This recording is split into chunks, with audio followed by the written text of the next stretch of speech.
جو اولیاء کی صحبت میں بیٹھتا ہے وہ 100 سالہ عبادت بے ریا سے بہتر ہوتی ہے۔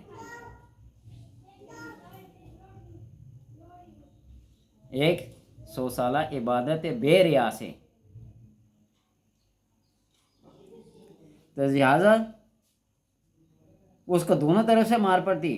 تو لڑکے نے درویش سے اس بات کی شکایت کی۔ درویش نے کہا تھا اب جب جادوگر کے پاس پہنچا کرو تو اس سے کہہ دیا کرو کہ مجھے گھر والوں نے روک لیا تھا اس لیے دیر ہو گئی، اور گھر پہنچا کرو تو گھر والوں سے کہہ دیا کرو کہ مجھے جادوگر نے روک لیا تھا اس لیے دیر ہو گئی۔ غرض لڑکا اسی طرح کرتا رہا۔ ایک روز جب راستہ میں جا رہا تو دیکھتا ہے کہ ایک بڑے جانور نے لوگوں کا راستہ روک رکھا ہے۔ لڑکا کہنے لگا آج میں آزمائش کروں گا کہ درویش افضل ہے یا جادوگر۔ تو یہ سوچ کر پتھر لے کر کہنے لگا ہے خدا اگر درویش کا معاملہ جادوگر کے معاملے سے تجھے زیادہ محبوب ہے تو اس جانور کو قتل کر دے تاکہ لوگ راستہ پر چلنے لگیں۔ یہ دعا کر کے لڑکے نے پتھر مارا اور جانور مر گیا۔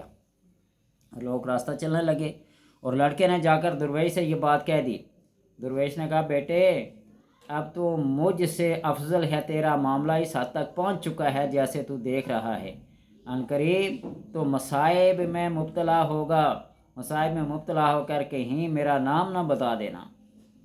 قصہ بڑا لمبا ہے، لیکن وہ بچہ درویش کی باتیں سننے سے اتنا اس نے معرفت کے منازل طے کر لی، وہ اندھوں کو، کوڑوں کو، اپاہجوں کو، ہر مادر زال یعنی ہر قسم کی کرامت اس کے اندر آ گئی، بیماریوں کو سلب کرنے لگا۔ کرتے کرتے اس بچے کو ایک دن آگ میں ڈال دیا گیا۔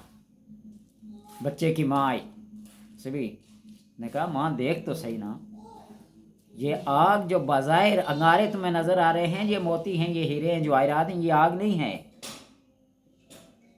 جی بہت لمبا قصہ ہے، قصہ بیان کرنا شروع کر دیں تو بات ہے یہاں پہ ختم نہیں ہوگی، بڑھتی جائے گی۔ تو اس لیے اس واقعے کو خصوصیت کے ساتھ، اور جو درویش کی بات ہے میں نہیں کہتا میں درویش ہوں یا کوئی فقیر ہوں یا کوئی پیر ہوں یا کوئی ایسی واللہ باللہ کوئی ایسی بات نہیں ہے کہ میں اپنی اسے، لیکن میرا معمول تھا درویشوں کے پاس بیٹھنا جانا۔ میں نے خیبر سے کراچی تک کوئی ایسی درگاہ کوئی ایسا پیر فقیر چھوڑا نہیں ہے جس کے پاس جا کے بیٹھا نہ، وہ اپنی قسمت کچھ ملا ہے یا نہیں ملا لیکن حاضری ضرور دی ہے۔ میرا پڑھنا، علم دین کا حاصل کرنا، درویشوں کی صحبت اختیار کرنا، یہ اپنے تجربات، اپنے مشاہدات، اپنے دل کی تسکین کے لیے تھا۔ اس سے نہ کسی کا نفع نہ کسی کا نقصان، میری اپنی ذات کا کیا نفع ہے کیا نقصان ہے یہ تو جب وہاں پہنچیں گے تو سب کھرے کھوٹے کیا ہو جائیں گے پتہ چل جائے گا۔ تو بہرحال اس قصے اور واقعے کو سنانے کا مطلب یہ ہے کہ جب بندہ اللہ تبارک و تعالیٰ کے نام کو پکارتا ہے، اس کے اوپر مکمل یقین کر لیتا ہے، تو پھر اللہ تبارک و تعالیٰ اپنے بندے کو بے یار و مددگار نہیں چھوڑتا۔ اس درویش کے پاس بیٹھنے سے بندے نے یہ سبق حاصل کیا کہ اللہ اگر یہ تیرا برگزیدہ بندہ ہے تو دیکھ میں اس کے نام پہ پتھر مار کے دیکھتا ہوں تو اس جانور کو راستے سے ہٹا دے، تو وہ جانور مر گیا، روک راستہ چلنے لگے۔ اگر جادوگر سچا ہے تو پھر یہ معاملہ تیرے ہاتھ میں ہے، کہاں درویش اور کہاں جادوگر۔ معین الدین چشتی اجمیری رحمۃ اللہ تعالیٰ کا واقعہ تو سنا ہوگا نا، وہ جو جادوگر ان کے مقابلے میں آیا تھا وہ اپنی کھڑاواں اپنے جوتے بھی ہوا میں اڑاتا تھا، تو معین الدین نے اپنے جوتے کو حکم دیا جا اس کے دماغ کو ذرا ٹھنڈا کر۔ ہوا میں اڑتے جوتے پڑنے لگے تو وہ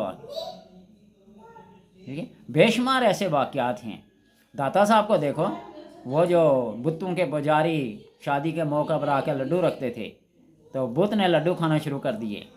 اس کو چھوڑو، شاہ عبدالحق محدث دہلوی رحمۃ اللہ تعالیٰ کی وہ سیرت کی کتاب مدارج النبوت پڑھ کے دیکھو، اس میں حضرت حلیمہ سعدیہ جب آپ صلی اللہ علیہ وسلم کو واپسی پہ لا رہی تھی تو راستے میں گم ہو گئے تھے، تو بت کے پاس وہ جو کعبے کے سامنے ایک بڑا پجاری بیٹھا ہوا تھا، اس نے کہا اس بت کے سامنے جا کے فریاد کرو، تو اس بت کے سامنے جا کے پھر یاد کی تو اس بت نے کہا کہ کائنات اس کے اندر گم ہو سکتی ہے، یہ کائنات کے اندر گم نہیں ہونے والا۔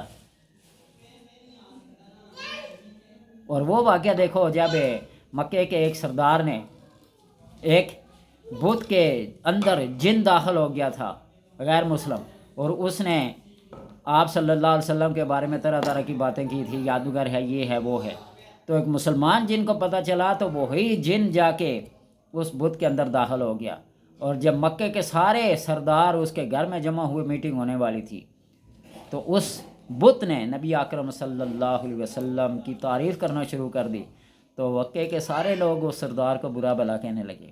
یہ ساری باتیں اللہ تبارک و تعالیٰ کے قرب، اس کا تقرب اور اس کے نیک بندوں کی صحبت سے حاصل ہوتا ہے۔ تو کہنے کا مطلب یہ ہے، جب اس قرآن کے ذریعے، احادیث کے ذریعے، یتقرب الی عبدی بالنوافل، بندہ عبادت کے ذریعے میرے اتنے قریب ہو جاتا ہے، اتنے قریب ہو جاتا ہے، میں اس کے ہاتھ بن جاتا ہوں، وہ اسے پکڑتا ہے، میں اس کے پاؤں بن جاتا ہوں، وہ اسے چلتا ہے، میں اس کی آنکھ بن جاتا ہوں، اس کا کان بن جاتا ہوں، اس کی زبان بن جاتا ہوں۔ مولانا روم فرماتے نا کہ زبان گفتہ او گفتہ اللہ بوالے، جب بندہ بولتا ہے وہ بندہ نہیں بولتا، اللہ بولتا ہے۔ اگرچہ حلقوم عبد بوال، اگرچہ وہ گلا جو ہوتا ہے وہ بندے کا ہوتا ہے، لیکن بولنے والی ذات کچھ اور ہوتی ہے۔ حدیث پاک میں آتا ہے نا، اتانی عبدی اجعلک ربانی، اے میرے بندے میری اطاعت کر، میں تجھے ربانی بنا دوں گا۔ تقول لی شیء کن فیکون، جب تو کسی چیز کے لیے کہے گا ہو جا، فیکون، وہ ہو جائے گی۔ یہ درویشوں کا کمال ہے جنہوں نے اپنی ساری زندگی اللہ تبارک و تعالیٰ کی یاد میں گزاری ہوتی ہے۔ یہ کیمرہ ذرا اوپر کرتا ہوں، اوپر ایک تصویر لگی ہوئی ہے میرے پیچھے بیک میں، دیکھیے، یہ بابا تاج الدین رحمۃ اللہ تعالیٰ کی۔ آپ جس پتھر پہ بیٹھ کر، جس پہاڑی پہ بیٹھ کر قرآن کی آیتیں پڑھتے تھے، وہ آیات اس پہ نقش ہو جایا کرتی تھی۔ آپ راہ میں چلتے تو کانٹے پھول کی طرح بچھ جاتے تھے۔ ساری زندگی مراقبے میں، استغراق میں، اللہ تبارک و تعالیٰ کے اس ذوق اور شوق اور وجدان میں گزاری ہے۔ اور ایک بزرگ تھے، انہوں نے تتجافا مضاجع، اپنے پہلوؤں کو کبھی بستر پہ نہیں رکھا۔ تو جب وہ فوت ہو گئے، جنازہ پڑا، جب میت کو دفنانے کے لیے دیکھا، کچھ بھی نہیں۔ ایک سبز رنگ کے پرندے آئے، انہوں نے جو چونچ پری پانی کی اور اڑ کے چلے گئے۔ تو عاطف غائبی سی آواز آئے کہ جس بندے نے ساری زندگی میری یاد میں اپنے پہلوؤں کو زمین پر نہ رکھا ہو، آج میری عزت اور میری غیرت کیسے گوارا کرے کہ وہ قبر میں اپنے پہلوؤں کو جا کر زمین پہ رکھے؟ اس لیے میں نے اس کو اعلیٰ علیین میں اٹھا لیا ہے۔ بہرحال سورہ بروج کے پڑھنے کے فائدے کیا ہیں؟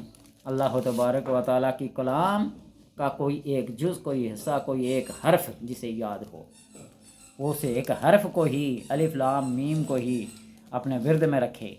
قاف والقرآن المجید، یاسین، طٰہٰ، حامیم، عین سین قاف، جو بھی اللہ تبارک و تعالیٰ اس کے بھی انوار و تجلیات اس بندے پر ایسے ظاہر کرے گا کہ وہ سوچنے سے بھی قاصر ہو جائے گا کہ یہ واردات کہاں سے ہو رہی ہیں۔ اگر کوئی بچے دودھ نہ چھوڑتا ہو، بعض مائیں آج کل پلاتی کہاں ہیں، ڈبے کے حوالے کر دیتی ہیں، فیڈر کے حوالے کر دیتی ہیں، مائیں کہاں دودھ پلاتی ہیں، لیکن اگر وہ ضد کرتا ہو، دودھ نہ چھوڑے، روتا چیختا ہو، پرانے دور کی بات کر رہا ہوں، آج کے دور کی بات نہیں کر رہا ہوں۔ ہاں، کوئی نیک خاتون اگر اس دور میں بھی بچے کو اپنا دودھ پلاتی ہے تو وہ دودھ چھوڑنے کی ضد کرے تو سورہ بروج لکھ کر اس کے گلے میں، اس کے بازو میں باندھ دے، وہ دودھ آسانی سے چھوڑ دے گا۔ دودھ چھوڑتے ہوئے بچوں کو بہت تکلیف ہوتی ہے، روتے ہیں، پیٹتے ہیں۔ بہرحال، اور اگر اس کا نقش لکھ کر کوئی بندہ اپنے پاس رکھے تو جس حاجت کے لیے لکھ کے رکھے گا وہی حاجت اس کی پوری ہوگی، وہی حاجت اس کی پوری ہوگی۔